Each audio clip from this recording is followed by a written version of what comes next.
बोझ बढ़ रहा है। भारी बारिश के कारण फसलें चौपट हुई, किसान वर्ग पर भी प्रभाव पड़ा। जिन किसानों की रोजी रोटी पूरी तरह खेती पर निर्भर है, उनकी मुश्किलें बढ़ गई हैं। जोधपुर में एनडीटीवी की टीम ऐसे किसान परिवार के बीच पहुंची जो पूरी तरह खेती पर ही निर्भर है और इस बार लाखों का उसे नुकसान हुआ है। इन किसानों ने पानी इकट्ठा होने से करीब 80% भिंडी की फसलें खराब होती हुई देखी। हर साल ये किसान भिंडी, टमाटर और दूसरी सब्जियों की बुआई करते हैं। भारी बारिश के कारण इस बार इन्हें बड़ा नुकसान हुआ। ये रिपोर्ट देखिए। लगातार सब्जियों के दाम आसमान छू रहे हैं, जहां कहीं न कहीं किसानों की फसलें भी इस बार जो खराब हुई है, ये भी एक बड़ा कारण है। और इस वक्त हम जोधपुर के सूरसागर क्षेत्र में ऐसे किसान परिवार के बीच में पहुंचे हैं जहां लगभग 65 बीघा कृषि भूमि पर जो है वो खेती की जाती थी, लेकिन अत्यधिक बारिश के कारण इनकी फसलें भी चौपट हो गई है, जिससे न सिर्फ इन किसानों को आर्थिक रूप से नुकसान झेलना पड़ा है, बल्कि आगे भी इनकी उम्मीद जो है खेती को लेकर वो भी कहीं न कहीं इनको आगे आने वाले समय के लिए चिंता भी व्यक्त करनी पड़ रही है। कुछ किसान परिवार से जुड़े हुए लोग भी, किसान भी है। सर, हम जब कहाँ से हैं आप? यहाँ सूरसागर खरबूजा बावड़ी से। आप भी सर किसान हैं और इतनी खेती जो है आप यहाँ करते भी इस क्षेत्र में, क्या नुकसान हुआ इस बार आपका? यहाँ से फसलें सब खराब हो चुकी है। जो भिंडी वगैरह बोते हैं, गोभी भिंडी सब डूब चुकी है यहाँ पे सब सारे। उनकी वजह से सब परेशान हो रहे हैं। सब किसान है, 10 परिवार का घर है, 10-15 परिवार का यहाँ जितना भी।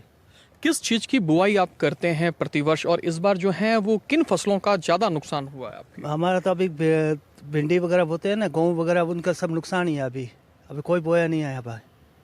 अब सब पानी भरा हुआ पड़ा है नगर निगम की तरह। कुछ और भी किसान हैं, उनसे भी बात करेंगे। सर, क्या नाम है आपका? माधो सिंह सोलंकी, सूरसागर खरबूजा बावड़ी का निवासी कृषक हैं हम यहाँ के। हमारे पिछले 4-5 साल से पूरा ही रोजी रोटी का संकट खड़ा हो चुका है इस नगर निगम के पानी की वजह से। हमारे यहाँ मुख्य रूप से सब्जियों की पैदावार होती है, वो भी ऑर्गेनिक तरीके से, लेकिन इस वजह से हम बहुत आर्थिक नुकसान उठा रहे हैं। इन्होंने हमको पिछली बार प्रशासन ने आश्वासन दिया था कि आपके अगली बार पानी नहीं भरेगा, लेकिन फिर भी 6 महीने से कोई काम नहीं हो रहा है और वो भी हमारी आर्थिक स्थिति आज भी वही है और पूरा नुकसान हो रहा है हमको। कितना नुकसान हो रहा है क्षेत्र में? करीब 10-15 परिवारों को लाखों रुपए का यहाँ हमको नुकसान हो रहा है और उस वजह से जनता को सब्जियाँ भी अवेलेबल नहीं हो पा रही है। सब्जियाँ बहुत महंगी हो चुकी है और नहीं पैदा होगी तो नहीं मिलेगी जनता को। हमारे को भी नुकसान है और आम जनता को भी नुकसान है।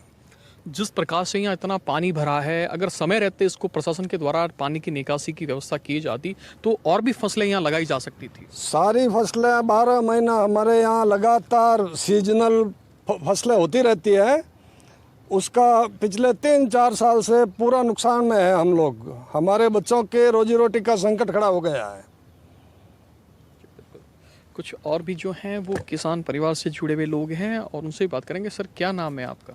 हाँ जी, मेरा नाम प्रकाश सोलंकी है और सूरसागर क्षेत्र में खरबूजा बावड़ी है, जो निरंतर आपकी मीडिया में अभी पिछले 3 सालों से लगभग फेमस है। लेकिन उसको देखते हुए भी प्रशासन की जो आज की स्थिति में आपको बताऊं, पिछले 6 महीने से करोड़ों रुपए का बजट ला करके काम शुरू किया गया, लेकिन आज भी पिछले 6 महीने से काम बंद पड़ा है। इस पे प्रशासन ने जो आश्वासन देते हैं, हम ऐसा कर देंगे वैसा कर देंगे, लेकिन ये लोग टाइम पे काम करते नहीं हैं।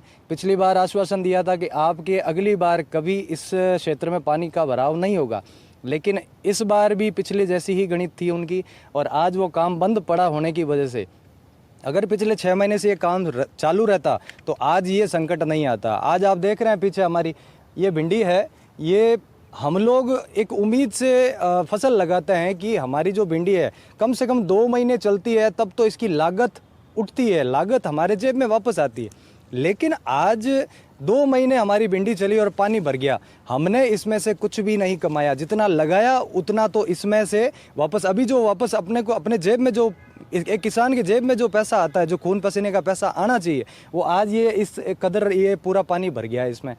इस पानी को अभी ये लोग नहीं निकाल रहे हैं, ना ही इसमें प्रशासन कोई अपने या कोई पंप लगाने का काम या ऐसा कोई ये अपना कार्रवाई नहीं कर रहे हैं। इन्होंने बस इनकी रोड खाली हो जाए, रोड पर पानी नहीं आए, बाकी किसान का कोई लेना देना इनको नहीं है। और यहाँ पे अगर हमारी फसल में पानी नहीं भरे तो हर फसल को, हर सीज़न की फसल को हम लोग यहाँ पर उगाते हैं। अब इसके बाद हमारी भिंडी लेने के बाद हमारा गेहूं की फसल होती, गेहूं में भी हम बहुत अच्छा खासा अपना निकाल सकते थे। लेकिन आज ये प्रशासन की ही लापरवाही है, जो ये हर बार पिछले 5-6 सालों से जो समस्या है वो आज भी वैसी ही समस्या है। इनको अपना काम दुरुस्त करना चाहिए। हमने इनको पहले भी अवगत हज़ारों बार करवा दिया, लिखित में करवा दिया, लेकिन इन्होंने अभी तक हमारी कोई सुनवाई प्रॉपर तरीके से नहीं की। इन्होंने कागज़ों में बहुत सारे काम किए हैं, अपना ये काम अभी बंद पड़ा है, उसको शुरू करने का अभी कोई दिख नहीं रहा है, कभी कोई काम शुरू होगा। बिल्कुल, जैसा कि जो ये कृषक परिवार है, इनका कहना है ये 65 बीघा क्षेत्र में जो है ये कृषक परिवार जो है, किसान है, यहाँ बुआई करते हैं और 12 ही महीना जो सीजनल जो खेती होती है उसको करते हैं। लेकिन लगातार इस बार जो अत्यधिक बारिश के कारण इनके 65 बीघा ज़मीन के अंदर करीब 50 बीघा क्षेत्र में जल भराव है, जिसके कारण जो है वो फसलें भी चौपट हो गई है।